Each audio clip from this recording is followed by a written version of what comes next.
And we're back on the Fowler Show. Time for the Richard Fowler re-up. Let's get the 365 from Capitol Hill with my good friend Lauren Burke, part of Fowler Nation. Lauren, welcome to the show. Hey, how you doing? Good seeing you. Good to see you too, Lauren. Now, what is the 365 on the Hill this week?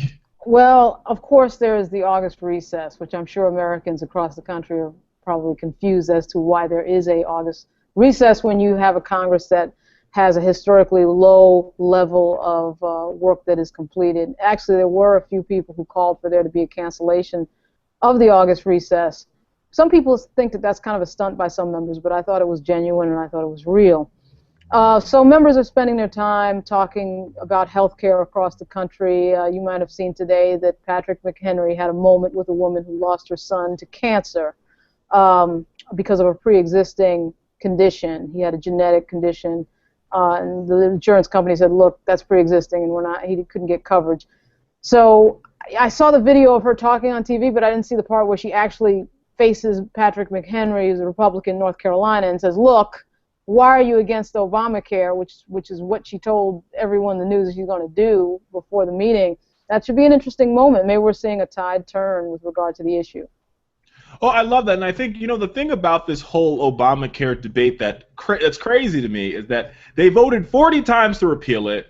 Mm-hmm. That was never successful. Now they're going home and saying they're going to hold the entire American government hostage. That's everybody, right? Right, and that's like the air traffic controllers. That is food inspectors. That is everyone. We're going to hold everyone in hostage, so we can defund Obamacare.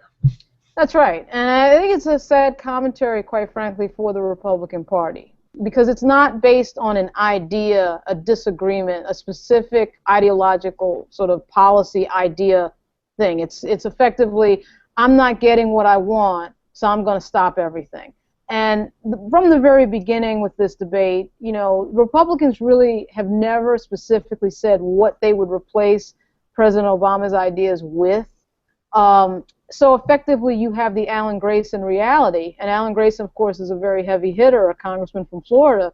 There is no Republican policy for health care. It's basically, we don't like Obamacare, and we would replace it with nothing, and we really don't care if people don't have health care coverage. That's the bottom line. So that's really sad, too. And I hear that, Lauren, and I think part of it, and I'm going to be honest here, because I think as progressives we have to have an honest conversation with ourselves. Right. Part of that honest conversation is that I think that to some extent we screwed up here.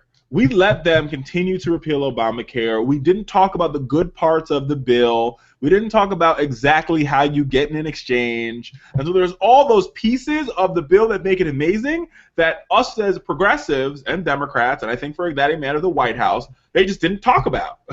Well, mixed into not talking about it enough was the fact that a lot of Democrats back in 2009, 2010 did not stick up for health care. So you have this ridiculous situation where people don't come out and say, look, I believe in this. I think this is good for the country in the long run. I think it saves money in the long run. We're all paying for people in the emergency room because of it. It's not making sense. Premiums are going up anyway, and making a case for it. But typical of the Democratic Party, they don't argue. They don't fight.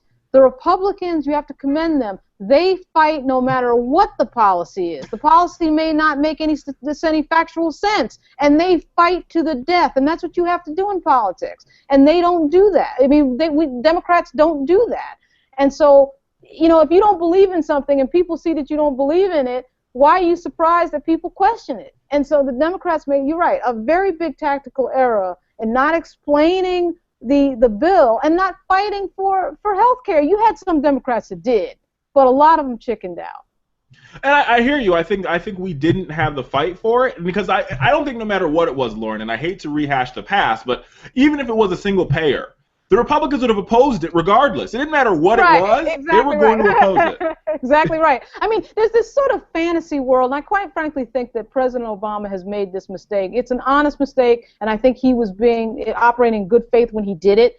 Nonetheless, it's a mistake. This idea that if I'm nice to the Republicans, they'll agree with me and they'll come to the table. That's nonsense. It didn't matter what the president did. If the president came up with a cure for cancer, they would be for cancer suddenly. I mean, you have to understand that there is a huge opposition out there for this president. Once you understand that, you just have to do what you're doing.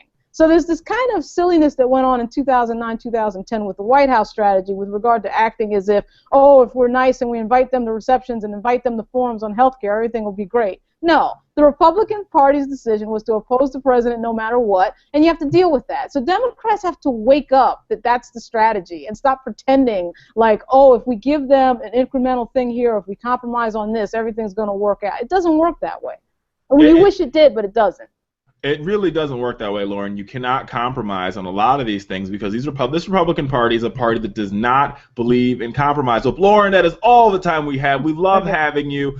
R365 from the Hill with Lauren Burke. Hey, Fowler Nation. Thanks to you, we have made our goal of 1,500 subscribers. You can check out our behind-the-scenes video in the description below this video. But now we need our next goal. We need to get to 2,000 subscribers, and we can't do it without your help. So do me a favor. Click that subscribe button, and when we get to 2,000 subscribers, we're going to release a very special video with the Fowler Nation mascot, Larry the Cat.